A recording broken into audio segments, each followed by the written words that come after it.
नमस्कार। तो शुरू करते हैं एक और कहानी का वाचन।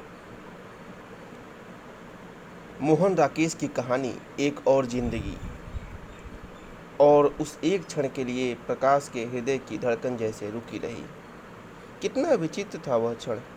आकाश से टूट कर गिरे हुए नक्षत्र जैसा कोहरे के वक्ष में एक लकीर सी खींच कर वह क्षण सहसा व्यतीत हो गया। कोहरे में से गुजर कर जाती हुई आकृतियों को उसने एक बार फिर ध्यान से देखा। क्या यह संभव था कि व्यक्ति की आंखें इस हद तक उसे धोखा दें? तो जो कुछ वह देख रहा था वह यथार्थ ही नहीं था। कुछ ही क्षण पहले जब वह कमरे से निकलकर बालकनी पर आया था तो क्या उसने कल्पना में भी यह सोचा था कि आकाश के ओर छोर तक फैले हुए कोहरे में गहरे पानी की निचली सतह पर तैरती हुई मछलियों जैसी जो आकृतियां नजर आ रही हैं, उनमें कहीं वे दो आकृतियां भी होंगी। मंदिर वाली सड़क से आते हुए दो कुहरीले रंगों में जब उसकी नज़र पड़ी थी, तब भी क्या उसके मन में कहीं ऐसा अनुमान जागा था? फिर भी न जाने क्यों उसे लग रहा था जैसे बहुत समय से, बल्कि कई दिनों से वह उनके वहाँ से गुजरने की प्रतीक्षा कर रहा हो। जैसे कि उन्हें देखने के लिए ही वह कमरे से निकलकर बालकनी पर आया हो और उन्हीं को ढूंढती हुई उसकी आंखें मंदिर वाली सड़क की तरफ मुड़ी हो। यहाँ तक कि उस धानी आंचल और नीले नेकर के रंग भी जैसे उसे पहचाने हुए हों और कोहरे के विस्तार में वह उन दो रंगों को ही खोज रहा हो। वैसे उन आकृतियों के बालकनी के नीचे पहुँचने तक उसने उन्हें पहचाना नहीं था, परंतु एक क्षण में सहसा वे आकृतियाँ इस तरह उसके सामने स्पष्ट हो उठी थीं जैसे जड़ता के क्षण के अवचेतन की गहराई में डूबा हुआ कोई विचार एकाएक चेतना की सतह पर कौंध गया हो। नीली नेकर वाली आकृति घूमकर पीछे की तरफ देख रही थी। क्या उसे भी कोहरे में किसी की खोज थी? और किसकी? प्रकाश का मन हुआ कि उसे आवाज़ दे, मगर उसके गले से शब्द नहीं निकले। कोहरे का समुद्र अपनी गंभीरता में खामोश था, मगर उसकी अपनी खामोशी एक ऐसे तूफान की तरह थी जो हवा न मिलने से अपने अंदर ही घुमड़ कर रह गया हो। नहीं तो क्या वह इतना ही असमर्थ था कि उसके गले से एक शब्द भी न निकल सके? वह बालकनी से हटकर कमरे में आ गया। वहाँ अपने अस्त व्यस्त सामान पर नज़र पड़ी तो शरीर में निराशा की एक सिहरन दौड़ गई। क्या यही वह जिंदगी थी जिसके लिए उसने? परंतु उसे लगा कि उसके पास कुछ भी सोचने के लिए समय नहीं है। उसने जल्दी जल्दी कुछ चीज़ों को उठाया और रख दिया, जैसे कि कोई चीज़ ढूंढ रहा हो जो उसे मिल न रही हो। अचानक खूंटी पलटकती पतलून पर नज़र पड़ी तो उसने पाजामा उतारकर जल्दी से उसे पहन लिया। फिर पल भर खोया सा खड़ा रहा। उसे समझ नहीं आ रहा था कि वह क्या चाहता है। क्या वह उन दोनों के पीछे जाना चाहता था या बालकनी पर खड़ा होकर पहले की तरह उन्हें देखते रहना चाहता था? अचानक उसका हाथ मेज पर रखे ताले पर पड़ गया तो उसने उसे उठा लिया। जल्दी से दरवाज़ा बंद करके वह जीने से उतरने लगा। जीने पर आकर ध्यान आया कि जूता नहीं पहना। वह पल भर ठिठक कर खड़ा रहा, मगर लौट कर नहीं गया। नीचे सड़क पर उतरते ही पांव कीचड़ में लथपथ हो गए। दूर देखा, वे दोनों आकृतियां घोड़ों के अड्डे के पास पहुंच चुकी थी। वह जल्दी जल्दी चलने लगा। पास से गुजरते हुए घोड़े वाले से उसने कहा कि आगे जाकर नीली नेकर वाले बच्चे को रोक ले, उससे कहे कि कोई उससे मिलने के लिए आ रहा है। घोड़े वाला घोड़ा दौड़ाता हुआ गया, मगर उन दोनों के पास न रुककर उनसे आगे निकल गया। वहां जाकर न जाने किसे उसने उसका संदेश दे दिया। जल्दी जल्दी चलते हुए भी प्रकाश को लग रहा था जैसे वह बहुत आहिस्ता चल रहा हो, जैसे उसके घुटने जकड़ गए हों और रास्ता बहुत बहुत लंबा हो गया हो। उसका मन इस आशंका से बेचैन था कि उसके पास पहुंचने तक वे लोग घोड़ों पर सवार होकर वहां से चल न दें और जिस दूरी को वह नापना चाहता था वह ज्यों की त्यों न बनी रहे। मगर ज्यों-ज्यों फासला कम हो रहा था, उसका कम होना भी उसे अखर रहा था। क्या वह जानबूझकर अपने को एक ऐसी स्थिति में नहीं डाल रहा था जिससे उसे अपने को बचाए रखना चाहिए था? उन लोगों ने घोड़े नहीं लिए थे। वह जब उनसे 3-4 गज दूर रह गया तो सहसा उसके पांव रुक गए। तो क्या सचमुच अब उसे उस स्थिति का सामना करना ही था? पासी, इससे पहले कि वह निश्चय कर पाता, अनायास उसके मुंह से निकल गया। बच्चे की बड़ी बड़ी आंखें उसकी तरफ घूम गई, साथ ही उसकी माँ की आंखें भी। कोहरे में अचानक कई कई बिजलियां कौंध गईं। प्रकाश दो एक कदम और आगे बढ़ गया। बच्चा हैरान आंखों से उसकी तरफ देखता हुआ अपनी माँ के साथ सट गया। पलाश, इधर आ मेरे पास, प्रकाश ने हाथ से चुटकी बजाते हुए कहा, जैसे कि यह हर रोज की साधारण घटना हो और बच्चा अभी कुछ मिनट पहले ही उसके पास से अपनी माँ के पास गया हो। बच्चे ने माँ की तरफ देखा। वह अपनी आंखें हटाकर दूसरी तरफ देख रही थी। बच्चा अब और भी उसके साथ सट गया और उसकी आंखें हैरानी के साथ साथ एक शरारत से चमक उठी। प्रकाश को खड़े खड़े उलझन हो रही थी। लग रहा था कि खुद चलकर उस दूरी को नापने के सिवा अब कोई चारा नहीं है। वह लंबे लंबे डग भरकर बच्चे के पास पहुंचा और उसे अपनी बाहों में उठा लिया। बच्चे ने एक बार निकलक कर उसके हाथों से छूटने की चेष्टा की, परंतु दूसरे ही क्षण अपनी छोटी छोटी बाहें उसके गले में डालकर वह उससे लिपट गया। प्रकाश उसे लिए हुए थोड़ा एक तरफ हट गया। तूने पापा को पहचाना नहीं था क्या? पहचाना था। बच्चा बाहें उसके गले में डाले झूलने लगा। तो तू झट से पापा के पास आया है क्यों नहीं? नहीं आया, कहकर बच्चे ने उसे चूम लिया। तू आज ही यहाँ आया है? नहीं, कल आया था। अभी रहेगा या आज ही लौट जाएगा? अभी 3-4 दिन रहूँगा। तो पापा के पास मिलने आएगा ना? आऊँगा। प्रकाश ने एक बार उसे अच्छी तरह अपने साथ सटाकर चूम लिया तो बच्चा निकलकर उसके माथे, आंखों और गालों को जगह जगह चूमने लगा। कैसा बच्चा है? पास खड़े एक कश्मीरी मजदूर ने सिर हिलाते हुए कहा। तुम कहाँ रहते हो? बच्चा बाहें उसी तरह उसकी गर्दन में डाले जैसे उसे अच्छी तरह देखने के लिए थोड़ा पीछे को हट गया। वहाँ, प्रकाश ने दूर अपनी बालकनी की तरफ इशारा किया। तू कब तक वहाँ आएगा? अभी ऊपर जा तल दूध पीऊँगा, उसके बाद तुम्हारे पास आऊँगा। बच्चे ने अब अपनी माँ की तरफ देखा और उसकी बाहों से निकलने के लिए मचलने लगा। मैं वहाँ बालकनी में कुर्सी डालकर बैठा रहूँगा और तेरा इंतजार करूँगा। बच्चा बाहों से उतरकर अपनी माँ की तरफ भाग गया तो प्रकाश ने पीछे से कहा। क्षण भर के लिए उसकी आंखें बच्चे की माँ से मिल गई, परंतु अगले ही क्षण दोनों दूसरी तरफ देखने लगे। बच्चा जाकर माँ की टांगों से लिपट गया। वह कोहरे के पार देवदारों की धुंधली रेखाओं को देखती हुई बोली, तुझे दूध पीकर आज खिलन मर्ग नहीं चलना है? नहीं, बच्चे ने उसकी टांगों के सहारे उछलते हुए सपाट जवाब दिया। मैं दूध पीतल पापा ते पाँच दाऊँगा। 3 दिन 3 रात से आकाश घिरा था। कोहरा धीरे धीरे इतना घना हो गया था कि बालकनी से आगे कोई रूप, कोई रंग नजर नहीं आता था। आकाश की पारदर्शिता पर जैसे गाढ़ा सफ़ेदा पोत दिया गया था। ज्यों-ज्यों वक्त बीत रहा था, कोहरा और घना होता जा रहा था। कुर्सी पर बैठे हुए प्रकाश को किसी क्षण महसूस होने लगता जैसे वह बालकनी पहाड़ियों से घिरे खुले विस्तार में न होकर अंतरिक्ष के किसी रहस्यमय प्रदेश में बनी हो। नीचे और ऊपर केवल आकाश ही आकाश हो। अतल में बालकनी की सत्ता अपने में पूर्ण और स्वतंत्र एक लोक की तरह हो। उसकी आंखें इस तरह एकटक सामने देख रही थी जैसे आकाश और कोहरे में उसे कोई अर्थ ढूंढना हो, अपनी बालकनी के वहाँ होने का रहस्य जानना हो। कोहरे के बादल कई कई रूप लेकर हवा में इधर उधर भटक रहे थे। अपनी गहराई में फैलते और सिमटते हुए वे अपनी थाह नहीं पा रहे थे। बीच में कहीं कहीं देवदारों की फुनगियाँ एक हरी लकीर की तरह बाहर निकली थी। कुहरीले आकाश पर लिखी गई एक अनिश्चित सी लिपि थी। देखते देखते वह लकीर भी गुम हुई जा रही थी। कोहरे का उफान उसे भी रहने देना नहीं चाहता था। लकीर को मिटते देखकर प्रकाश के स्नायुओं में एक तनाव सा भर रहा था, जैसे किसी भी तरह वह उस लकीर को मिटने से बचा लेना चाहता हो। परंतु जब लकीर एक बार मिटकर फिर कोहरे से बाहर नहीं निकली तो उसने सिर पीछे को डाल लिया और खुद भी कोहरे में कोहरा होकर पड़ रहा। अतीत के कोहरे में कहीं वह दिन भी था जो 4 साल में अब तक बीत नहीं सका था। बच्चे की पहली वर्षगांठ थी उस दिन।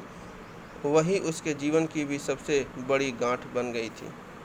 ब्याह के कुछ महीने बाद से ही पति पत्नी अलग रहने लगे थे। ब्याह के साथ जो सूत्र जुड़ना चाहिए था वह जुड़ नहीं सका था। दोनों अलग अलग जगह काम करते थे और अपना अपना स्वतंत्र ताना बाना बुन कर जी रहे थे। लोकाचार के नाते साल 6 महीने में कभी एक बार मिल लिया करते थे। वह लोकाचार ही इस बच्चे को दुनिया में ले आया था। बीना समझती थी कि इस तरह जानबूझकर उसे फंसा दिया गया है। प्रकाश सोचता था कि अनजाने में ही उससे एक कसूर हो गया है। साल भर बच्चा माँ के ही पास रहा था। बीच में बच्चे की दादी 6-7 महीने उसके पास रह आई थी। पहली वर्षगांठ पर बीना ने लिखा था कि वह बच्चे को लेकर अपने पिता के पास लखनऊ जा रही है, वहीं पर बच्चे के जन्मदिन की पार्टी देगी। प्रकाश ने उसे तार दिया था कि वह भी उस दिन लखनऊ आएगा, अपने एक मित्र के यहाँ हजरतगंज में ठहरेगा। अच्छा होगा कि पार्टी वहीं दी जाए। लखनऊ के कुछ मित्रों को भी उसने सूचित कर दिया था कि बच्चे की वर्षगांठ के अवसर पर वे उसके साथ चाय पीने के लिए आए। उसने सोचा था कि बीना उसे स्टेशन पर मिल जाएगी, परंतु वह नहीं मिली। हजरतगंज पहुंचकर नहा धो चुकने के बाद उसने बीना के पास संदेश भेजा कि वह वहां पहुंच गया है। कुछ लोग 4:30 बजे चाय पीने आएंगे, इससे पहले वह बच्चे को लेकर जरूर वहां आ जाए। मगर 5 बजे, 6 बजे, 7 बज गए, बीना बच्चे को लेकर नहीं आई। दूसरी बार संदेश भेजने पर पता चला कि वहां उन लोगों की पार्टी चल रही है। बीना ने कहला भेजा कि बच्चा 8 बजे तक खाली नहीं होगा, इसलिए वह अभी उसे लेकर नहीं आ सकती। प्रकाश ने अपने मित्रों को चाय पिलाकर विदा कर दिया। बच्चे के लिए खरीदे हुए उपहार बीना के पिता के यहाँ भेज दिए। साथ में संदेश भेजा कि बच्चा जब खाली हो उसे थोड़ी देर के लिए उसके पास ले आया जाए। मगर 8 के बाद 9 बजे, 10 बजे, 11 बजे पर बीना न तो खुद बच्चे को लेकर आई और न ही उसने किसी और के साथ भेजा। वह रात भर सोया नहीं, उसके दिमाग को जैसे कोई छेनी से छीलना रहा। सुबह उसने भी फिर बीना के पास संदेश भेजा। इस बार बीना बच्चे को लेकर आ गई। उसने बताया कि रात को पार्टी देर तक चलती रही, इसलिए उसका आना संभव नहीं हुआ। अगर सचमुच उसे बच्चे से प्यार था तो उसे चाहिए था कि उपहार लेकर खुद उनके यहाँ पार्टी में चला आता। उस दिन सुबह से शुरू हुई बातचीत आधी रात तक चलती रही। प्रकाश बार बार कहता रहा, बीना, मैं इसका पिता हूँ, इस नाते मुझे इतना अधिकार तो है कि मैं इसे अपने पास बुला सकूँ। परंतु बीना का उत्तर था, आपके पास पिता का दिल होता तो आप पार्टी में न आ जाते। यह तो एक आकस्मिक घटना ही है कि आप इसके पिता हैं। बीना, वह फटी फटी आंखों से उसके चेहरे की तरफ देखता रह गया। मैं नहीं समझ पा रहा कि तुम दरअसल चाहती क्या हो। मैं कुछ भी नहीं चाहती। आपसे मैं क्या चाहूँगी? तुमने सोचा है कि तुम्हारे इस तरह व्यवहार करने से बच्चे का क्या होगा? जब हम अपने ही बारे में कुछ नहीं सोच सके तो इसके बारे में क्या सोचेंगे? क्या तुम पसंद करोगी कि बच्चे को मुझे सौंप दो और तुम खुद स्वतंत्र हो जाओ? इसे आपको सौंप दूं? बीना के स्वर में वितृष्णा गहरी हो गई। किस चीज़ के भरोसे? कल को आपकी ज़िंदगी क्या होगी यह कौन कह सकता है? बच्चे को उस अनिश्चित ज़िंदगी के भरोसे छोड़ दूं? इतनी मूर्ख मैं नहीं हूँ। तो क्या तुम यही चाहोगे कि इसका फैसला करने के लिए अदालत में जाया जाए? आप अदालत में जाना चाहें तो मुझे कोई ऐतराज़ नहीं है। ज़रूरत पड़ने पर मैं सुप्रीम कोर्ट तक आपसे लड़ूंगी। आपका बच्चा पर कोई हक नहीं है। बच्चे को पिता से ज़्यादा माँ की ज़रूरत होती है। कई दिन, कई सप्ताह वह मन ही मन संघर्ष करता रहा। जहाँ उसे दोनों न मिल सके वहाँ माँ तो उसे मिलनी ही चाहिए। अच्छा है, मैं बच्चे की बात भूल जाऊँ और नए सिरे से अपनी ज़िंदगी शुरू करने की कोशिश करूँ। मगर फिजूल की भावुकता में कुछ नहीं रखा है। बच्चे अच्छे तो होते ही रहते हैं। संबंध विच्छेद करके फिर से ब्याह कर लिया जाए तो घर में और बच्चे हो जाएंगे।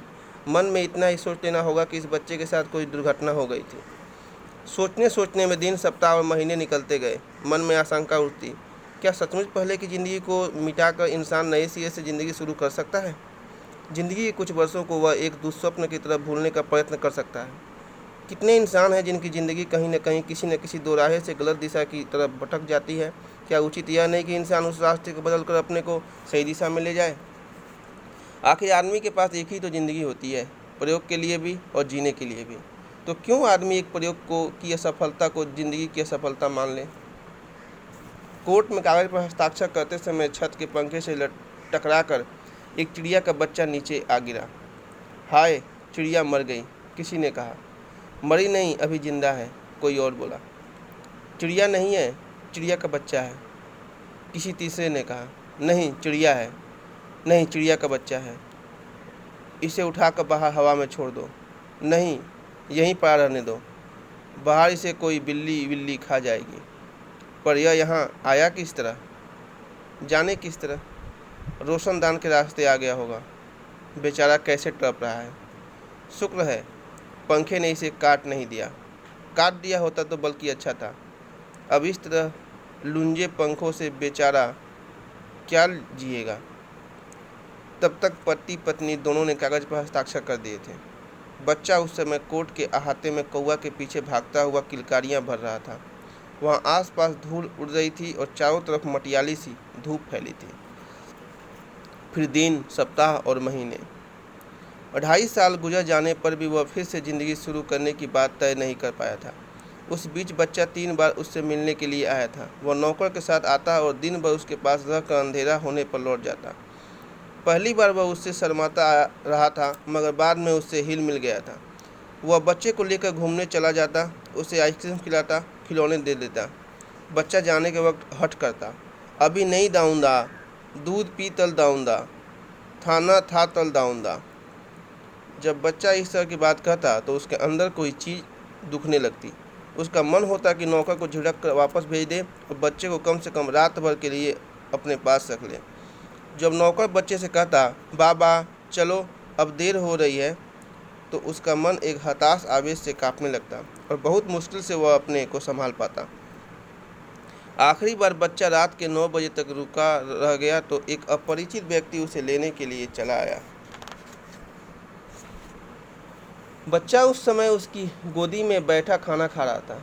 देखिए, अब बच्चे को भेज दीजिए, इसे बहुत देर हो गई, उस अजनबी ने कहा।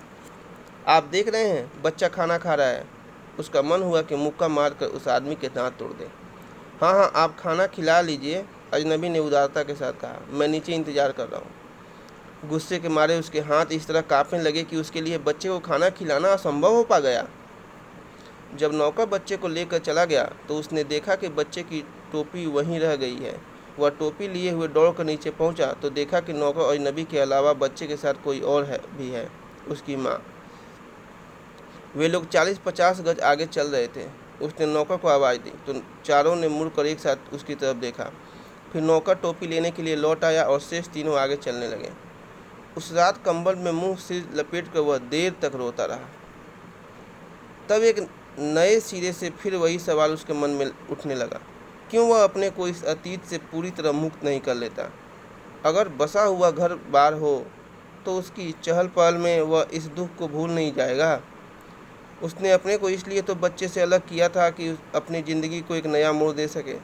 फिर इस तरह अकेली ज़िंदगी जीकर वह यह यंत्रणा किस लिए सह रहा है।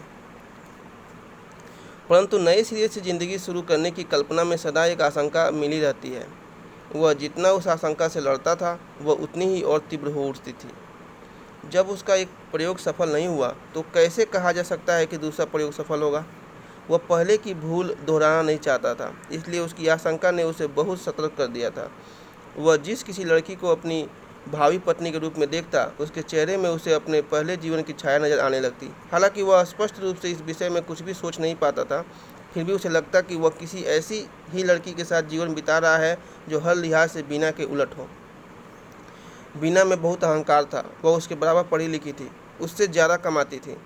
उसे अपनी स्वतंत्रता का बहुत मान था और उस पर भारी पड़ती थी। बातचीत भी वह खुले मर्दाना ढंग से करती थी। वह अब एक ऐसी लड़की चाहता था जो हर लिहाज से उस पर निर्भर करे और जिसकी कमजोरियां एक पुरुष के आश्रय की अपेक्षा रखती हों।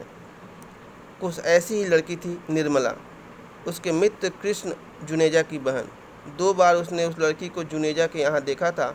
बहुत सीधी सी लड़की थी, साधारण पढ़ी लिखी थी और साधारण ढंग से ही रहती थी। 26-27 की होकर भी देखने को वह 18-19 से ज़्यादा की नहीं लगती थी। वह जुनेजा घर की कठिनाइयों को जानता था। उन कठिनाइयों के कारण ही शायद इतनी उम्र तक उस लड़की की शादी नहीं हो सकी थी। जब निर्मला के साथ उसके विवाह की बात उठाई गई तो उसे सचमुच लगा कि उसकी ज़िंदगी अब सही पटरी पर आ जाएगी। बात तय हो जाने के बाद उसे आना अपना आप काफ़ी भरा भरा सा लगने लगा। हवा और आकाश में उसे एक और ही आकर्षण लगने लगा। निर्मला ब्याह का घर में आई भी नहीं थी कि वह शाम को लौटते हुए फूलों की बेनियां खरीद कर घर लाने लगा। अपना पहला घर उसे छोटा लगने लगा, इसलिए उसने एक बड़ा घर ले लिया और नया फर्नीचर खरीद कर उसे सजा दिया। पास में ज़्यादा पैसे नहीं थे, फिर भी कर्ज लेकर उसने निर्मला के लिए कितना कुछ बनवा डाला। निर्मला हंसती हुई उसके घर में आई और हंसती ही रही। पहले कुछ दिन तो वह समझ नहीं सका कि वह हंसी क्या है। निर्मला कभी भी बिना बात के हंसना शुरू कर देती और देर तक हंसती रहती। वह हैरान होकर उसे देखता रहता। 3-4 साल के बच्चे भी वैसे आकस्मिक ढंग से नहीं हंसते थे जैसे वह हंसती थी। कोई उसके सामने गिर जाए या कोई चीज़ किसी के साथ से गिर कर टूट जाए तो उसके लिए अपनी हंसी रोकना असंभव हो जाता था। ऐसे में लगातार 10-10 मिनट तक वह हंसी से बेहाल रहती। वह उसे समझाने की चेष्टा करता कि ऐसी बातों पर नहीं हंसा जाता, तो निर्मला को और भी हंसी छूटती। वह उसे डांट देता तो वह उसी आकस्मिक ढंग से बिस्तर पर लेटकर हाथ पर पटकती हुई रोने लगती, चिल्ला चिल्ला कर अपनी मरी हुई माँ को पुकारने लगती और अंत में बाल बिखेर कर देवी बन जाती और घर भर को साफ देने लगती। कभी अपने कपड़े फाड़ कर इधर उधर छिपा देती, अपने गहने जूतों के अंदर संभाल देती, कभी अपनी बाँह पर फोड़े की कल्पना करके 2-2 दिन उसके दर्द से कराहती रहती और फिर सहसा स्वस्थ होकर कपड़े धोने लगती और सुबह या शाम तक कपड़े धोती रहती। जब मन शांत होता तो मुंह गोल किए हुए अंगूठा चूसने लगती। उठते बैठते खाते पीते प्रकाश के सामने निर्मला के तरह तरह के रूप आते रहते और उसका मन एक अंधे कुएं में भटकने लगता। रास्ता चलते हुए उसके मन में एक शून्य सा घिर आता और वह भौचक्का सा सड़क के किनारे खड़ा होकर सोचने लगता कि वह घर में क्यों आया है और कहाँ जा रहा है।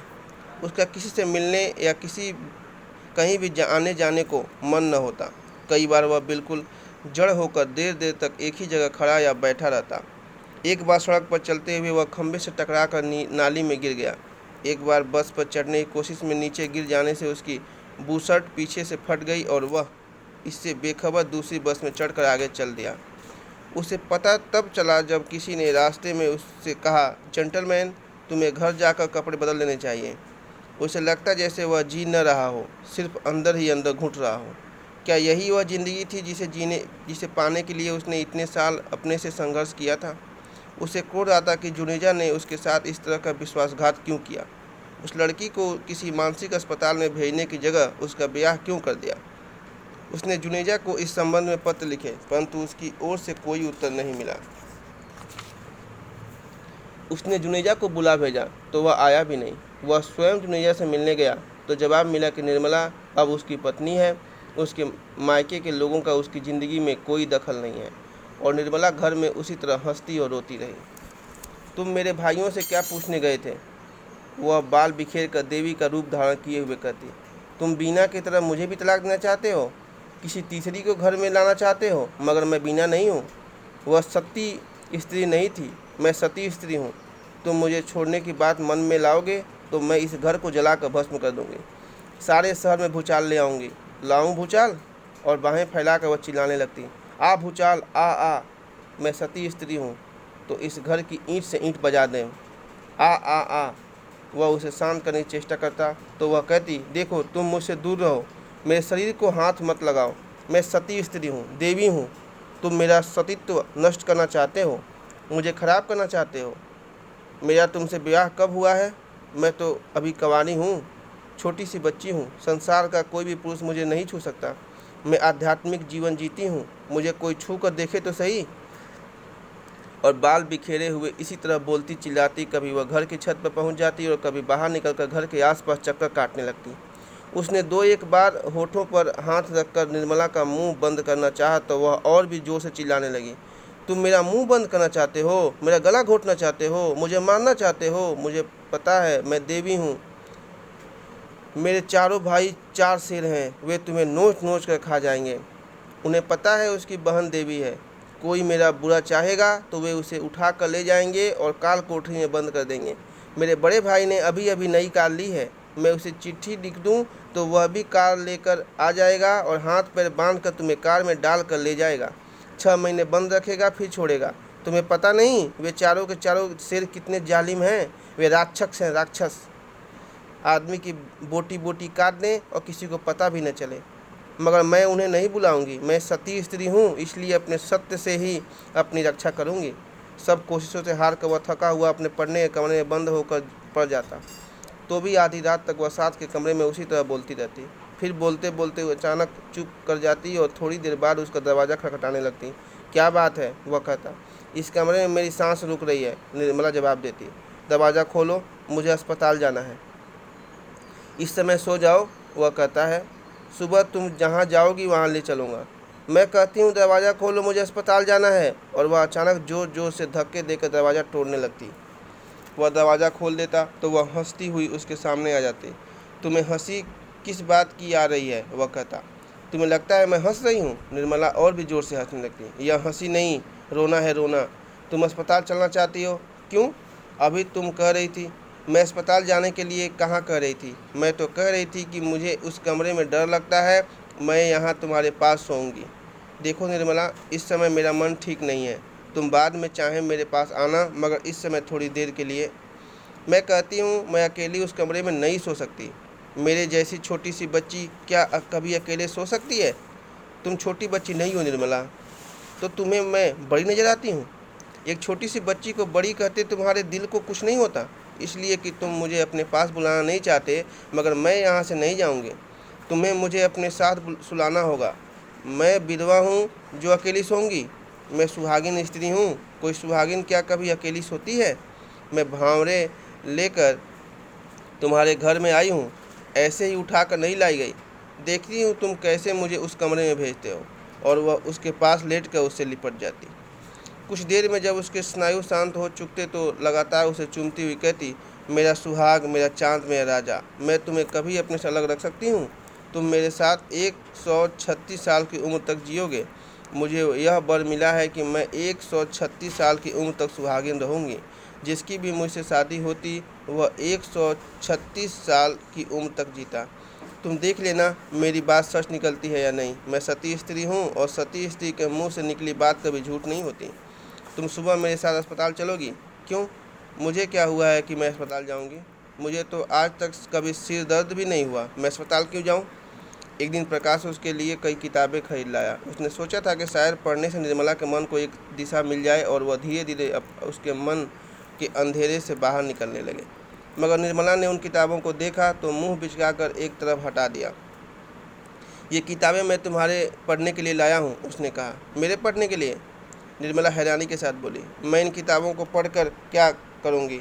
मैंने तो मार्क्सवाद, मनोविज्ञान और सभी कुछ 14 साल की उम्र में ही पढ़ लिया था। अब इतनी बड़ी होकर मैं ये किताबें पढ़ने लगूंगी? और उसके पास से उठकर अंगूठा चूसती हुई वह दूसरे कमरे में चली गई। पापा। कोहरे के बादलों में भटका मन सहसा बालकनी पर लौट आया। खिलन मर्ग की सड़क पर बहुत से लोग घोड़े दौड़ाते जा रहे थे। एक धुंधले मित्र की चित्त की बुझी बुझी आकृतियाँ, जैसे कुछ वैसे ही बुझी बुझी आकृतियाँ क्लब से बाजार की तरफ आ रही थीं। बाईं तरफ उर्फ बर्फ से ढकी पहाड़ी की एक छोटी चोटी कोहरे से बाहर निकल आई थी और जाने किधर से आती धूप के एक किरण ने जिसे जगमगा दिया था।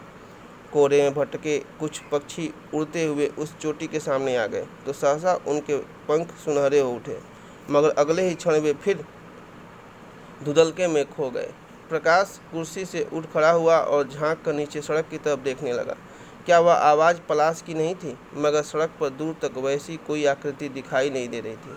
आंखों से टूरिस्ट होटल के गेट तक जाकर वह लौट आया और गले पर हाथ रखकर जैसे निराशा की चुभन को रोके हुए फिर कुर्सी पर बैठ गया। 10 के बाद 11, 12 और फिर 1 बज गया था और बच्चा नहीं आया था। क्या बच्चे के पहले जन्मदिन की घटना आज फिर दोहराई जानी थी? मुट्ठियां बंद किए उन पर माथा रखकर वह बालकनी पर झुक गया। पापा, प्रकाश ने चौकस से उठाया। वही कोहरा और वही धुंधली सुनसान सड़क, दूर घोड़ों की टापें और धीमी चाल से उस तरफ को आता एक कश्मीरी मजदूर। क्या वह आवाज़ उसे अपने कानों के पर्दे के अंदर से ही सुनाई दे रही थी? तभी कानों के अंदर 2 नन्हे पैरों की आवाज़ भी गूंज गई और उसके पास बहुत पास बच्चे का स्वर किलक उठा, पापा। साथ ही 2 नन्ही बाहें उसके गले से लिपट गई और बच्चे ने झंडूले बाल उसके होठों से छू गए। प्रकाश ने बच्चे के शरीर को सिर से पैर तक छू लिया, फिर उसके माथे और आंखों को हल्के से चूम लिया। तो मैं जाऊं पलाश? एक भूली हुई मगर परिचित आवाज़ ने प्रकाश को फिर चौंका दिया। उसने घूम कर पीछे देखा। कमरे के दरवाजे के बाहर बिना दाईं तरफ न जाने किस चीज़ पर आंखें गड़ाई खड़ी थीं। आप अंदर आ जाइए आप, कहता हुआ बच्चे को बाहों में लिए अस्त व्यस्त सा कुर्सी से उठ खड़ा हुआ। नहीं, मैं जा रही हूँ। बीना ने फिर भी उसकी तरफ नहीं देखा। मुझे इतना बता दीजिए कि बच्चा कब तक लौट कर आएगा? आप जब कहें तभी भेज दूंगा। प्रकाश बालकनी की दहलीज लांघ कर कमरे में आ गया। 4 बजे इसे दूध पीना होता है तो 4 बजे तक मैं इसे वहाँ पहुँचा दूंगा। इसने हल्का सा स्वेटर ही पहन रखा है, दूसरे पुलोवर की ज़रूरत तो नहीं पड़ेगी। आप दे दीजिए, ज़रूरत पड़ेगी तो मैं इसे पहना दूंगा।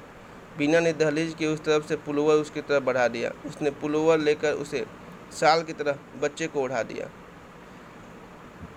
आप उसने बीना से फिर कहना चाहा कि अंदर आ जाइए, मगर उससे कहा नहीं गया। बीना चुपचाप जीने की तरफ चल दी। प्रकाश कमरे से निकल आया। जीने से बीना ने कहा, देखिए, इसे आइसक्रीम वगैरह मत खिलाइएगा, इसका गला बहुत जल्द खराब हो जाता है। अच्छा, बीना पल भर रुकी रही। शायद उसे और भी कुछ कहना था, मगर फिर बिना कुछ कहे नीचे उतर गई। बच्चा प्रकाश की बाहों में उछलता हुआ हाथ हिलाता रहा। मम्मी टाटा टाटा।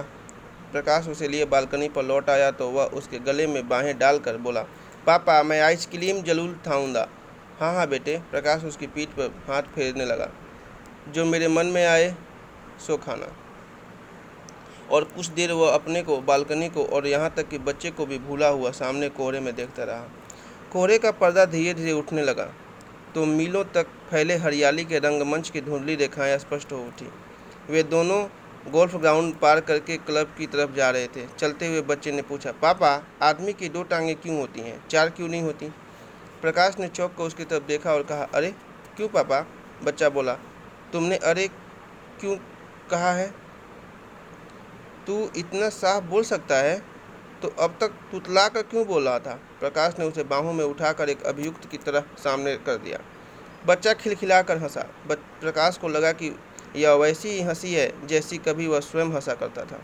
बच्चे के चेहरे की रेखाओं से भी उसे अपने बचपन के चेहरे की याद हो आई।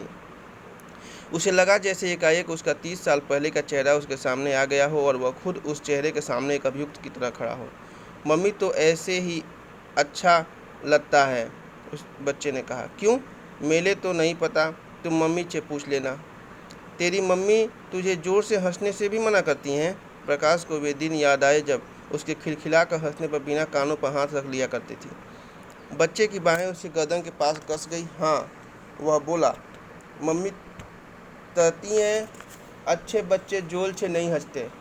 प्रकाश ने उसे बाहों से उतार दिया। बच्चा उसकी उंगली पकड़े घास पर चलने लगा। क्यों पापा? उसने पूछा। अच्छे बच्चे जोल से क्यों नहीं हंसते? हंसते हैं बेटा, प्रकाश ने उसके सिर को सहलाते हुए कहा। सब अच्छे बच्चे जोर से हंसते हैं। तो मम्मी मेरे तो क्यों लोटती हैं? अब वह तुझे नहीं रोकेंगी और तू तुतला कर नहीं ठीक से बोला कर। तेरी मम्मी तुझे इसके लिए भी मना कर नहीं करेंगी, मैं उससे कह दूंगा। तो तुमने पहले मम्मी से क्यों नहीं कहा? ऐसे नहीं का कि तुम पहले मम्मी से क्यों नहीं कहा? बच्चा फिर हंस दिया। तो तुमने पहले मम्मी से क्यों नहीं कहा? पहले मुझे याद नहीं रहा, अब याद से कह दूंगा।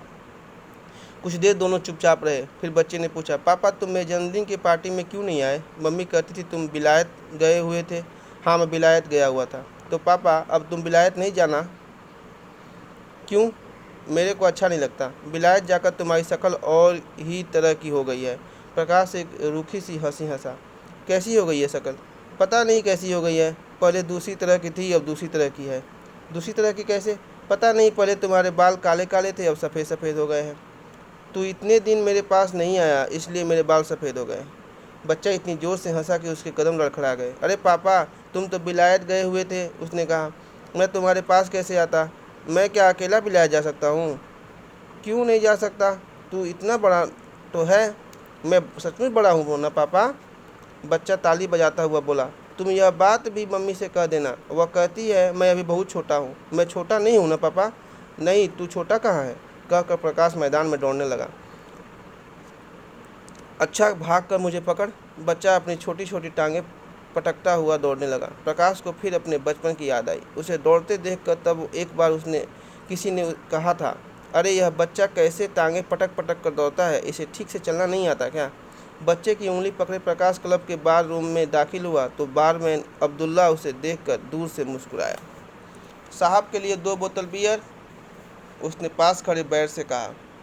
साहब आज अपने साथ एक मेहमान को लाया है, बच्चे के लिए 1 गिलास पानी दे दो। प्रकाश ने काउंटर के पास रुक कर कहा, इसे प्यास लगी है। खाली पानी? अब्दुल्ला बच्चे के गालों को प्यास से सहलाने लगा। और सब दोस्तों को तो साहब बियर पिलाता है और इस बेचारे को खाली पानी? और पानी की बोतल खोलकर वह गिलास में पानी डालने लगा। जब वह गिलास बच्चे के मुंह के पास ले गया तो बच्चे ने यह अपने हाथ में ले लिया और अपने पा आप पीऊँगा। उसने कहा, मैं छोटा थोड़ी ही हूँ, मैं तो बड़ा हूँ। अच्छा तू बड़ा है, अब्दुल्ला हंसा। तब तो तुझे पानी देकर मैंने गलती की है। बड़े लोगों को तो मैं बियर ही पिलाता हूँ। बियर क्या होता है? बच्चे ने मुंह से गिलास हटाकर पूछा। बियर होता है, होता नहीं, होती है। अब्दुल्ला ने झुक कर उसे चूम लिया। उस तुझे पिलाऊं क्या? नहीं, कहकर बच्चे ने अपनी बाहें प्रकाश की तरफ फैला दी। प्रकाश उसे लेकर ड्योढ़ी की तरफ चला तो अब्दुल्ला भी उन दोनों के साथ साथ बाहर चला गया। किसका बच्चा है साहब? उसने पूछा। मेरा लड़का है, कहकर प्रकाश बच्चे को सीढ़ी से नीचे उतारने लगा। अब्दुल्ला हंस दिया। साहब बहुत खुशदिल आदमी है, उसने कहा। क्यों? अब्दुल्ला हंसता हुआ सिर हिलाने लगा। आपका भी जवाब नहीं है। प्रकाश गुस्से में कुछ कहने को हुआ मगर अपने को रोक कर बच्चे को लिए हुए आगे चल दिया। अब्दुल्ला ड्योढ़ी में रुककर पीछे से सिर हिलाता रहा। बैरा शेर मोहम्मद अंदर से निकल कर आया तो वह फिर खिलखिलाकर हंस दिया।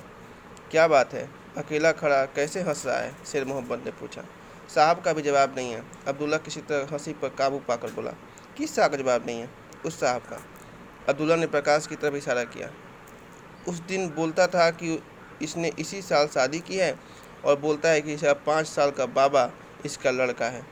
जब आया था तो अकेला था और आज इसके लड़का भी हो गया।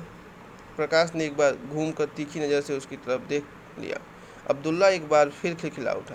ऐसा खुशदिल आदमी मैंने आज तक नहीं देखा। पापा, घास हरी क्यों होती है, लाल क्यों नहीं होती? क्लब से निकलकर प्रकाश ने बच्चे को एक घोड़ा किराए पर ले दिया था। लिनेन मर्ग को जाने वाली पगडंडी पर वह खुद उसके साथ साथ पैदल चल रहा था। घास की रेशमी फैलाव पर कोहरे का आकाश इस तरह झुका था जैसे वासना का उन्माद फिर से उसे घिर आने के लिए प्रेरित कर रहा हो। बच्चा उत्सुक आंखों से आसपास की पहाड़ियों और सामने से बह कर जाती पानी की पतली धार को देख रहा था। कभी कुछ क्षण वह अपने को भूला रहता, फिर अपने अंदर के किसी भाव से प्रेरित होकर कोठी पर उछलने लगता। हर चीज़ का अपना रंग होता है, प्रकाश ने बच्चे की जांघ को हाथ से दबाए हुए कहा और कुछ देर खुद भी हरियाली के फैलाव में खोया रहा। हर चीज़ का अपना रंग क्यों होता है? क्योंकि कुदरत की बात है बेटे। कुदरत ने हर चीज़ का अपना रंग बना दिया है। कुदरत क्या होती है? प्रकाश ने झुक कर उसकी जांघ को चूम लिया। कुदरत यह होती है, उसने कहा। जांघ पर गुदगुदी होने से बच्चा भी हंसने लगा। तुम झूठ बोलते हो, उसने कहा। क्यों? तुमको इसका पता ही नहीं है? अच्छा, मुझे पता नहीं है तो तू बता। घास का रंग हरा क्यों होता है? घास मिट्टी के अंदर से पैदा होती है, इसलिए इसका रंग हरा होता है। अच्छा, तुझे इसका कैसे पता चल गया? बच्चा उछलता हुआ लगाम को झटकने लगा। मेरे को मम्मी ने बताया था। प्रकाश के होठों पर एक विस्मित सी मुस्कुराहट आ गई। उसे लगा जैसे आज भी उसके और बीना के बीच एक द्वंद्व चल रहा हो और बीना उस द्वंद्व में उस पर भारी पड़ने की चेष्टा कर रही हो। तेरी मम्मी ने तुझे और क्या क्या बता रखा है? वह बच्चे को थपथपा कर बोला। यह भी बता रखा है कि आदमी के 2 टांगें क्यों होती हैं और 4 क्यों नहीं। हाँ, मम्मी कहती थी कि आदमी के 2 टांगें इसलिए होती हैं कि वह आधा ज़मीन पर चलता है और आधा आसमान में। अच्छा। प्रकाश के होठों पर हंसी और मन में उदासी की एक रेखा फैल गई। उसे इसका पता नहीं था। तुमको तो कुछ भी पता नहीं है पापा, बच्चा बोला। इतने बड़े होकर भी पता नहीं है? घास, बर्फ और आकाश के रंग दिन में कई कई बार बदल जाते हैं। बदलते रंगों के साथ मन भी और से और होने लगता था। सुबह उठते ही प्रकाश बच्चे के आने की प्रतीक्षा करने लगता। बार बार वह बालकनी पर जाता और टूरिस्ट होटल की तरफ देखता हुआ देर देर तक वहाँ खड़ा रहता। नाश्ता करने या खाना खाने जाने के लिए भी वह वहाँ से नहीं हटता था। उसे डर था कि बच्चा इस बीच वहाँ आकर लौट न जाए। 3 दिन में उसे साथ लिए वह कितनी ही बार घूमने के लिए आया था। उसके घोड़े के पीछे पीछे दौड़ा था और उसके साथ घास पर लौटता रहा था। कभी एक दोस्त की तरह वह उसके साथ खिलखिलाकर हंसता, कभी एक नौकर की तरह उसके हर आदेश का पालन करता। बच्चा जानबूझकर रास्ते के कीचड़ में अपने पाँव लथपथ कर लेता और होठ बिसोर कर कहता, पापा पाँव धो दो। वह उसे उठाए इधर उधर पानी ढूंढता फिरता। बच्चे को वह जिस किसी कोण से देखता उसी कोण से उसकी तस्वीर ले लेना चाहता। जब बच्चा थक जाता और लौटकर अपनी मम्मी के पास जाने की हट करने लगता तो वह उसे तरह तरह के लालच देकर अपने पास रोक रखना चाहता। एक बार उसने बच्चे को अपनी माँ के साथ दूर से आते देखा तो और उतर कर नीचे चला गया। जब वह पास पहुँचा तो बच्चा दौड़कर उसकी तरफ आने की जगह माँ के साथ फोटोग्राफर की दुकान के अंदर चला गया। वह कुछ देर सड़क पर रुक कर कहा, फिर यह सोचकर ऊपर चला आया कि फोटोग्राफर की दुकान से निकलकर बच्चा अपने आप ऊपर आ जाएगा, मगर बालकनी पर खड़े खड़े उसने देखा कि बच्चा दुकान से निकलकर उस तरफ जाने की बजाय हठ के साथ अपनी माँ का हाथ खींचता हुआ उसे वापस टूरिस्ट होटल की ओर ले जा रहा है। उसका मन हुआ कि फिर नीचे जाकर बच्चे को अपने साथ ले आए, मगर कोई चीज़ उसके पैरों को रोके रही और वह वहीं खड़ा उसे देखता रहा। शाम तक न जाने कितनी बार वह बालकनी पर आया और कितनी कितनी देर वहाँ खड़ा रहा। आखिर उससे नहीं रहा गया तो उसने नीचे जाकर कुछ चेरी खरीदी और बच्चे को देने के बहाने टूरिस्ट होटल की तरफ चल दिया। अभी वह टूरिस्ट होटल से कुछ फासले पर था कि बच्चा अपनी माँ के साथ बाहर आता दिखाई दिया, मगर उस पर नज़र पड़ते ही वह वापस होटल की गैलरी में भाग गया। प्रकाश जहाँ था वहीं खड़ा रहा। पल भर के लिए उसकी आंखें बीना से मिली। उसे लगा कि बीना का चेहरा पहले से कुछ सांवला हो गया है और उसकी आंखों के नीचे स्याह दायरे उभर आए हैं। वह पहले से काफ़ी दुबली भी लग रही थी। कुछ पल रुके रहने के बाद प्रकाश आगे बढ़ गया और चेरी वाला लिफाफा बीना की तरफ बढ़ाकर खुश्क गले से बोला, यह मैं बच्चे के लिए लाया था। बीना ये लिफाफा ले लिया, मगर लेते हुए उसकी आंखें दूसरी तरफ मुड़ गई। पलाश, उसने कुछ अस्थिर आवाज़ में बच्चे को पुकारा। यह ले, तेरे पापा तेरे लिए चेरी लाए हैं। मैं नहीं लेता, बच्चे ने गैलरी से कहा और भाग कर और भी दूर चला गया। बीना ने एक असहाय नज़र बच्चे पर डाली और प्रकाश की तरफ देख कर बोली, कहता है मैं पापा से नहीं बोलूँगा। वे सुबह रुके क्यों नहीं, चले क्यों गए थे? प्रकाश बीना का उत्तर न देकर गैलरी में चला गया और कुछ दूर बच्चे को पीछा करके उसने उसे बाहों में उठा लिया। मैं तुमसे नहीं बोलूँगा, कभी नहीं बोलूँगा। बच्चा अपने को छुड़ाने की चेष्टा करता रहा। ऐसी क्या बात है? प्रकाश उसे पुचकारने की चेष्टा करने लगा। प्रकाश से इस तरह नाराज़ होते हैं क्या? तुमने मेरी तस्वीर क्यों नहीं देखी? कहाँ थी तेरी तस्वीर? मुझे तो पता ही नहीं था। पता क्यों नहीं था? तुम दुकान के बाहर से ही क्यों चले गए थे? अच्छा, ला पहले तेरी तस्वीर देखें, फिर घूमने चलेंगे। यह सुबह आपको दिखाने के लिए ही तस्वीरें लेने गया था, बीना के साथ खड़ी एक युवा स्त्री ने कहा। प्रकाश ने ध्यान नहीं दिया था कि उसके साथ कोई और भी है। तस्वीरें मेरे पास थोड़ी ही है, उसी के पास है। सुबह फोटोग्राफर ने निगेटिव दिखाए थे, पॉजिटिव वह अब इस वक्त देगा। उसी स्त्री ने फिर कहा, तो चल पहले दुकान पर चल कर तेरी तस्वीर ले लें। हाँ, देखें तो सही कैसी तस्वीरें हैं। कहकर प्रकाश फोटोग्राफर की दुकान की तरफ चलने लगा। मैं मम्मी को साथ लेकर जाऊंगा, बच्चे ने उसकी बाहों में मचलते हुए कहा। हाँ हाँ, तेरी मम्मी भी साथ आ रही है। प्रकाश ने एक बार निरुपाय सी दृष्टि से पीछे की तरफ देख लिया और जैसे किसी अदृश्य व्यक्ति से कहा, देखिए आप भी साथ आ जाइए, नहीं तो यह रोने लगेगा। बिना होठ दांतों में दबाए हुए कुछ क्षण आंखें झपकती रही, फिर चुपचाप उसके साथ चल दी। फोटोग्राफर की दुकान में दाखिल होते ही बच्चा प्रकाश की बाहों से उतर गया और आदेश के स्वर में फोटोग्राफर से बोला, मेरे पापा को मेरी तस्वीर दिखाओ। उसके स्वर से कुछ ऐसा भी लगता था जैसे वह अपने पर लगाए गए किसी अभियोग का उत्तर दे रहा हो। फोटोग्राफर ने तस्वीरें निकाल कर मेज पर फैला दी तो बच्चा एक एक तस्वीर उठाकर प्रकाश को दिखाने लगा। देखो पापा, यह वहीं की तस्वीर है न जहाँ से तुमने कहा था सारा कश्मीर नज़र आता है, और यह तस्वीर भी देखो जो तुमने मेरी घोड़े पर बैठे हुए उतारी थी।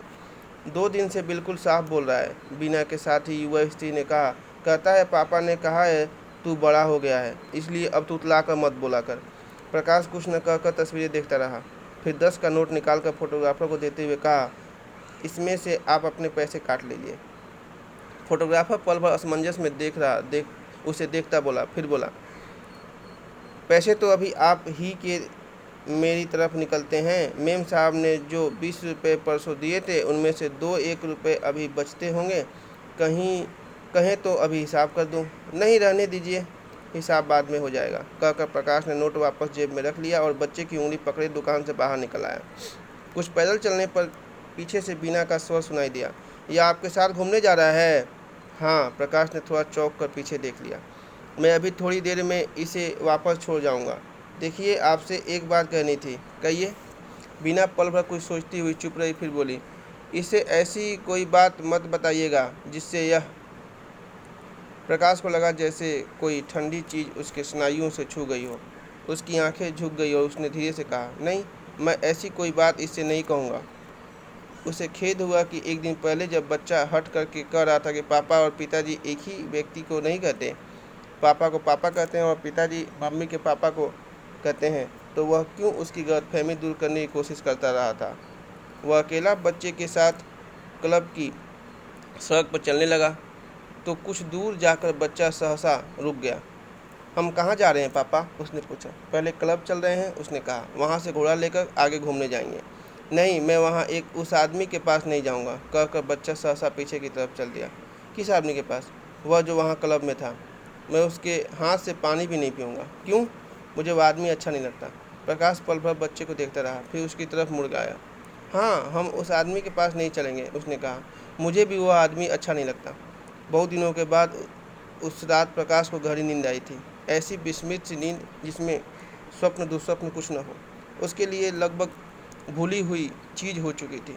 फिर भी जागने पर उसे अपने को में ताजगी का अनुभव नहीं हुआ। अनुभव हुआ एक खालीपन का, जैसे कोई चीज़ उसके अंदर उफनती रही हो, जो गहरी नींद सो लेने से चूक गई हो। रोज की तरह उठकर बालकनी पर गया, देखा आकाश साफ है। रात को सोया था तो बारिश हो रही थी, मगर उस धुले निखरे आकाश को देखकर आभास तक नहीं होता था कि कभी वहाँ बादल भी घिरे रहते थे। सामने की पहाड़ियाँ सुबह की धूप में धुलकर उजली हो उठती थीं। प्रकाश काफ़ी देर वहाँ खड़ा रहा, अपनी ताजगी में एक जड़ता का अनुभव करता हुआ। फिर दूर उठते बादल की तरह कोई चीज़ उसे अपने में उमड़ती महसूस होने लगी और उसका मन एक दबी सी आशंका से सिहर गया। कहीं ऐसा तो नहीं है कि? वह बालकनी से हट आया। पिछली शाम बच्चे ने उसे बताया था। उसकी मम्मी कह रही थी कि दिन साफ हुआ तो वे लोग बहुत सुबह वहाँ से चले जाएंगे। रात को जैसे बारिश हो रही थी, उससे सुबह तक आसमान खुलने की कोई संभावना नहीं लगती थी, इसलिए सोते वक्त वह इस तरह से लगभग निश्चिंत था। मगर रात रात में आसमान का रूप बिल्कुल बदल गया था। तो क्या सचमुच आज वे लोग वहाँ से चले जाएंगे? उसने कमरे में बिखरे सामान को देखा। कुछ इन्हीं गिनी चीज़ें थीं, चाहा कि उन्हें सहेज दे, मगर किसी भी चीज़ को रखने उठाने को मन नहीं हुआ। बिस्तर को देखा, उसमें रोज से बहुत कम सिलवटें थीं।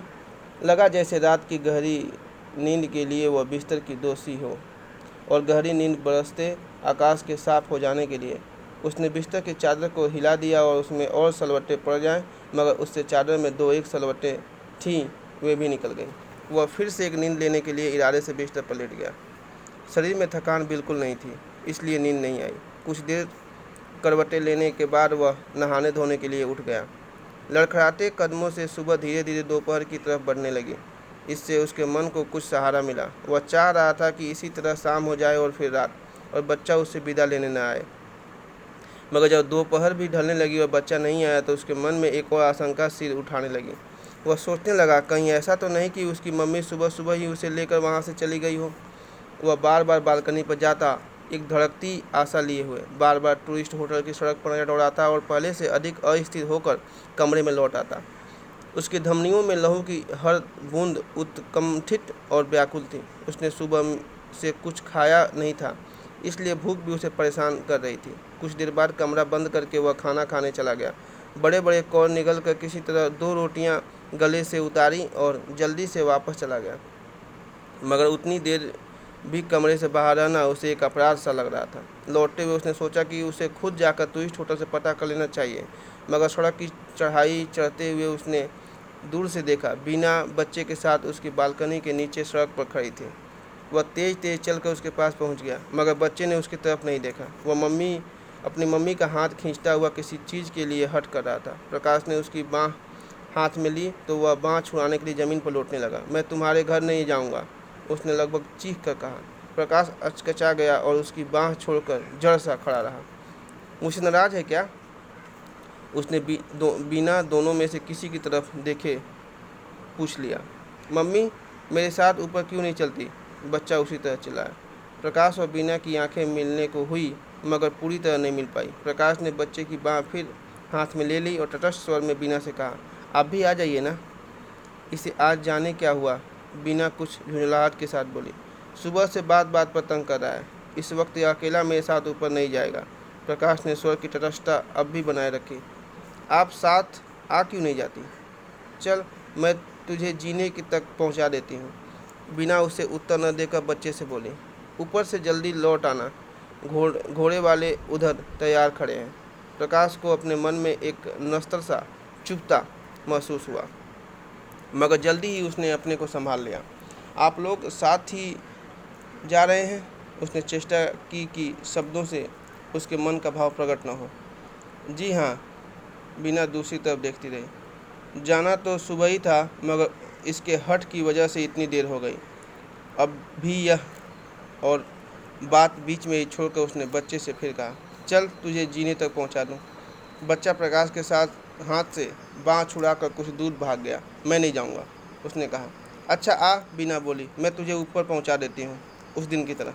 मैं नहीं जाऊंगा, और बच्चा कुछ कदम और दूर चला गया। आप साथ आ क्यों नहीं जाती? यह इस तरह अपना हट नहीं छोड़ेगा, प्रकाश ने होठ काटते हुए कहा। बीना ने आंख झपकने तक उसकी तरफ देख लिया।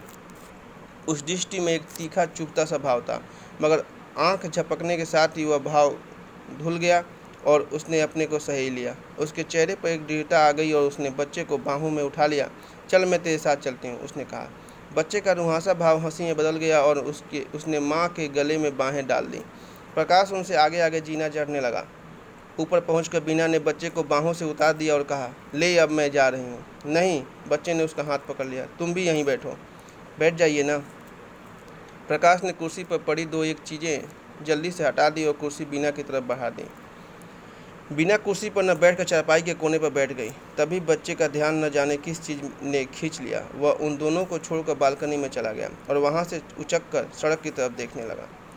प्रकाश कुर्सी की पीठ पर हाथ रखे जैसे खड़ा था वैसे ही खड़ा रहा। बीना चारपाई के कोने में और भी सिमट कर दीवार की तरफ देखने लगी। असावधानी की एक क्षण में उनकी आंखें मिल गई तो बीना ने अपनी पूरी शक्ति संचित करके पूछ लिया, कल इसकी जेब में कुछ रुपए मिले थे, वे आपने रखे थे? प्रकाश सहसा ऐसे हो गया जैसे किसी ने उसे पकड़कर झकझोर दिया हो। हाँ, प्रकाश ने अटकटे स्वर में कहा। सोचा था उनसे यह कोई चीज़ बनवा लेगा। बीना पल भर चुप रही, फिर बोली, क्या चीज़ बनवानी होगी? कोई भी चीज़, कोई अच्छा सा ओवरकोट या। कुछ देर फिर चुप्पी रही। फिर बीना ने पूछ लिया, कैसा कोट बनवाना होगा? कैसा भी, जैसा इसे अच्छा लगे या जैसा आप ठीक समझें। कोई खास तरह कपड़ा लेना हो तो बता दीजिए। खास कपड़ा कोई नहीं, कैसा भी हो। कोई खास रंग नहीं? हाँ, अगर नीले रंग का हो तो ज़्यादा अच्छा है, कहकर प्रकाश को थोड़ा अफसोस हुआ। उसे पता था बीना को नीले रंग पसंद नहीं है। बच्चा उछलता हुआ बालकनी से लौट आया और बीना का हाथ पकड़कर बोला, अब चलो। पापा से प्यार तो किया नहीं और आते ही चल भी दिया। प्रकाश ने उसे बाहों में ले लिया। बच्चे ने उसके होठों से होठ मिलाकर एक बार अच्छी तरह उसे चूम लिया और फिर झट से उसकी बाहों से निकलकर माँ से बोला, अब चलो।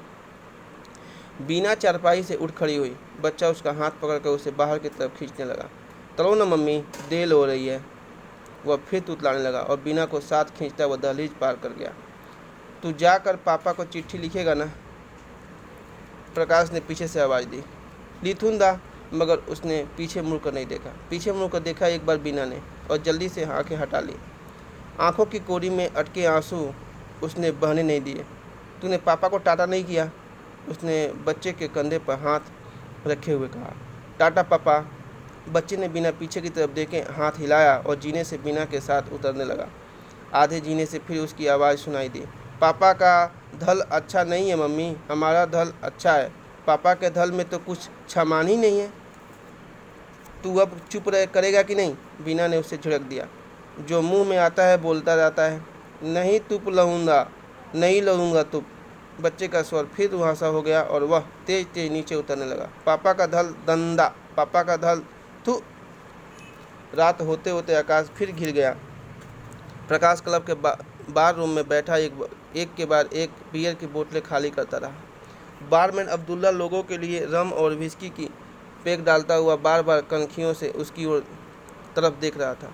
लगता है आज साहब ने कहीं से बड़ा माल मारा है, उसने एक आध बार शेर मोहम्मद से कहा।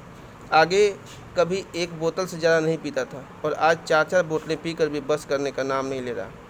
शेर मोहम्मद ने सिर्फ मुंह बिचका दिया और अपने काम में लगा रहा। प्रकाश की आंखें अब्दुल्ला से मिली तो अब्दुल्ला मुस्कुरा दिया। प्रकाश कुछ क्षण इस तरह उसे देखता रहा जैसे वह आदमी न होकर एक धुंधला सा साया हो, और सामने एक गिलास परे सरका कर उठ खड़ा हुआ। काउंटर के पास जाकर उसने 10-10 के 2 नोट अब्दुल्ला के सामने रख दिए। अब्दुल्ला बाकी पैसे गिनता हुआ खुशामदी स्वर में बोला, आज साहब बहुत खुश नज़र आता है। अच्छा। प्रकाश इस तरह उसे देखता रहा जैसे उसके सामने से वह साया धुंधला होकर बादलों में गुम हुआ जा रहा हो। वह चलने को हुआ तो अब्दुल्ला ने पहले सलाम किया, फिर आहिस्ता से पूछ लिया, क्यों साहब, वह कौन बच्चा था उस दिन आपके साथ? किसका लड़का है वह? प्रकाश को लगा जैसे साया अब बिल्कुल गुम हो गया है और सामने फिर बादल ही बादल घिरा रह गया हो। उसने जैसे बादल को चीर कर देखने की चेष्टा करते हुए कहा, कौन लड़का? अब्दुल्ला पल भर भौचक्का सा हो गया, फिर खिलखिलाकर हंस पड़ा। तब तो मैंने शेर मोहम्मद से ठीक ही कहा था, वह बोला। क्या कहा था? कि साहब तबीयत का बादशाह है, जब चाहे किसी के लड़के को अपना लड़का बना ले और जब चाहे। यहाँ गुलमर्ग में यह सब चलता है। आप जैसा हमारा एक और साहब है। प्रकाश को लगा कि बादल बीच से फट गया है और चीलों की कई पंक्तियाँ उस दर्रे में से होकर दूर उड़ी जा रही हैं। वह चाह रहा है कि दर्रा किसी तरह भर जाए जिससे वे पंक्तियाँ आँखों से ओझल हो जाएं, मगर दर्रे का मुहाना धीरे धीरे और बड़ा होता जा रहा है। उसके गले से एक अस्पष्ट सी आवाज़ निकली और वह अब्दुल्ला की तरफ से आंखें हटाकर वहाँ से चल दिया। बस एक बाजी और। अपनी आवाज़ की गूंज प्रकाश को स्वयं अस्वाभाविक सी लगी। उसके साथियों ने हल्का सा विरोध किया, मगर पत्ते एक बार फिर बंटने लगे। कार रूम तब तक लगभग खाली हो चुका था। कुछ देर पहले तक वहाँ काफ़ी चहल पहल थी। कई नाजुक हाथों से पत्तों की नाजुक चालें चली जा रही थी और तिरपाइयों पर शीशे के नाजुक गिलास रखे उठाए जा रहे थे। मगर अब आसपास चार चार खाली कुर्सियों से घिरी चौकोर मेज ही रह गई थी, जो बहुत अकेली और उदास लग रही थी। पॉलिश की चमक के बावजूद उनमें एक विरागनी उभर आई थी। दीवार में बुखारी की आग कब की ठंडी पड़ चुकी थी। जाली के उस तरफ कुछ बुझे और अधबुझे अंगारे रह गए थे, सर्दी से ठिठुर कर स्याह पड़ते और राख में गुम हो गए थे। उसने पत्ते उठा लिए। हर बार की तरह इस बार भी सब बेमेल पत्ते थे। ऐसी बाजी कि आदमी चुपचाप फेंक कर अलग हो जाए, मगर उसी के जोर देने से पत्ते बंटे थे, इसलिए वह उन्हें फेंक नहीं सकता था। उसने नीचे से पत्ता उठाया तो वह और भी बेमेल था। हाथ से कोई भी पत्ता चलकर वह उन पत्तों का मेल बिठाने की कोशिश करने लगा। बाहर मूसलाधार बारिश हो रही थी, पिछली रात की बारिश से भी तेज। खिड़की के शीशों से टकराती बूंदें एक चुनौती लिए आती, मगर बेबस होकर नीचे लुढ़क जाती। उन्हें देख कर लगता जैसे कई चेहरे खिड़की के साथ सटकर लगातार आंसू बहा रहे हों। किसी क्षण हवा से किवाड़ हिल जाते तो वे चेहरे जैसे हिचकियाँ लेने लगते। हिचकियाँ बंद होने पर गुस्से से घूरने लगते। उन चेहरों के पीछे घना अंधेरा था, जहाँ लगता था कोई चीज़ छटपटाती हुई दम तोड़ रही है। डिक्लेयर प्रकाश चौंक गया। उसके हाथ के पत्ते में अब भी कोई मेल नहीं था। इस बार भी उसे फुल हैंड ही देना था। पत्ते फेंक कर उसने पीछे टेक लगा ली और फिर खिड़की से सटे चेहरों को देखने लगा। तुम बहुत खुशकिस्मत आदमी हो प्रकाश। हम में सबसे खुशकिस्मत तुम ही हो। प्रकाश की आंखें खिड़की से हट गई। पत्ते उठाकर रख दिए गए थे और मेज पर हाथ जीत का हिसाब किया जा रहा था। हिसाब करने वाला आदमी ही उससे कह रहा था, कहते हैं ना, जो पत्ते में बदकिस्मत हो वह ज़िंदगी में खुशकिस्मत होता है। अब देख लो, सबसे ज़्यादा तुम ही हारे हो, इसलिए मानना पड़ेगा कि सबसे खुशकिस्मत आदमी तुम ही हो। प्रकाश ने अपने नाम के आगे लिखे जोड़ को देखा। पल भर के लिए उसकी धड़कन बढ़ गई कि जेब में उतने पैसे हैं भी या नहीं। उसने पूरी जेब खाली कर ली। लगभग हारी हुई रकम के बराबर ही पैसे थे। रकम अदा कर देने के बाद दो एक छोटे सिक्के ही उसके पास बचे रहे और उनके साथ वह अंतर्देशीय पत्र जो शाम की डाक से आया था और उस जिसे जेब में रखकर वह क्लब चला आया था। पत्र निर्मला का था, जो उसने अब तक खोलकर पढ़ा नहीं था। जेब में पड़े पड़े वह काफ़ी मुचड़ गया था। निर्मला के अक्षरों पर नज़र पड़ते ही उसके कई चेहरे उसके सामने उभरने लगते। उसके हाथ का एक एक अक्षर जैसे एक एक चेहरा हो। घर से चलने के दिन भी वह उसके कितने चेहरे देख कर आया था। एक चेहरा हंस रहा था, एक रो रहा था, एक बाल खोले जोर जोर से चिल्ला रहा था और धमकियां दे रहा था, और एक भूखी आंखों से उसके शरीर को निगलना चाह रहा था। उसने अपनी ज़रूरत का कुछ सामान साथ लाना चाहा था तो एक चेहरा उसके साथ कुश्ती करने पर उतारू हो गया था। निर्मला, उसने हताश होकर कहा था, तुम्हें इस तरह गुत्थम गुत्था होते शर्म नहीं आती? क्यों? निर्मला हंस दी थी। मर्द और औरत रात दिन गुत्थम गुत्था नहीं होते क्या? वह बिना एक कमीज तक साथ लिए घर से निकल आया था। बनियान, तौलिया, कंघा, कमीज सब कुछ उसने आते हुए रास्ते में खरीदा था। यह सोचने के लिए वह नहीं रुका था कि उसके पास जो 400-500 रुपये हैं वे इस तरह कितने दिन चलेंगे। बिछाने ओढ़ने का सारा सामान भी उसने वहाँ से किराए पर लिया था और वहाँ आने के चौथे पाँचवें दिन से ही निर्मला के पत्र आने शुरू हो गए थे।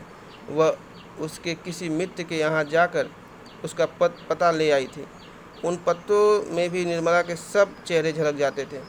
वह सख्त बीमार है और अस्पताल जा रही है। उसके भाई पुलिस में खबर करने जा रहे हैं कि उनका बहनोई लापता हो गया है। वह रात दिन बेचैन रहती है और दीवारों से पूछती रहती है कि उसका पति कहाँ है। वह जोगन का वेश धारण करके जंगलों में जा रही है। 2 दिन के लिए अंदर अंदर पत्र का उत्तर न आया तो उसके भाई उसे हवाई जहाज़ में बिठाकर वहाँ भेज देंगे।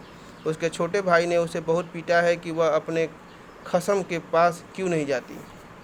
अंतर्देशीय पत्र प्रकाश की अंगुलियों में मसल गया था। उसे फिर से जेब में रखकर वह उठ खड़ा हुआ। बाहर देवड़ी में कुछ लोग खड़े थे, इस इंतजार में कि बारिश रुके तो वहाँ से चलें। उनके बीच से होकर वह बाहर निकल आया। आप इस बारिश में जा रहे हैं? किसी ने पूछ लिया। उसने उत्तर नहीं दिया और चुपचाप कच्चे रास्ते पर चलने लगा। सामने नीडोज होटल की बत्तियां जगमगा रही थीं। बाकी सब तरफ दाएं बाएं और ऊपर नीचे अंधेरा ही अंधेरा था। क्लब के अहाते से निकलकर वह सड़क पर पहुंचा तो पानी और तेज हो गया। उसका सिर पूरा भीग गया था और पानी की धारें गर्दन से होकर कमीज के अंदर जा रही थी। हाथ पैर सुन्न हो रहे थे। फिर आंखों में एक जलन सी महसूस हो रही थी। कीचड़ से लथपथ जूता जलने में आवाज़ करता तो शरीर में कोई चीज़ झंझना जाती। तभी एक नई सिरन उसके शरीर में दौड़ गई। उसे लगा कि वह सड़क पर अकेला नहीं है, कोई और भी अपने नन्हे नन्हे पाँव पटकता उसके साथ चल रहा है। रास्ते की नाली पर बना लकड़ी का पुल पार करते हुए उसने घूम कर पीछे देख लिया। उसके साथ साथ चल रहा था एक भीगा कुत्ता, कान चटकता हुआ, खामोश और अंतर्मुख। इसी के साथ ये कहानी समाप्त हुई।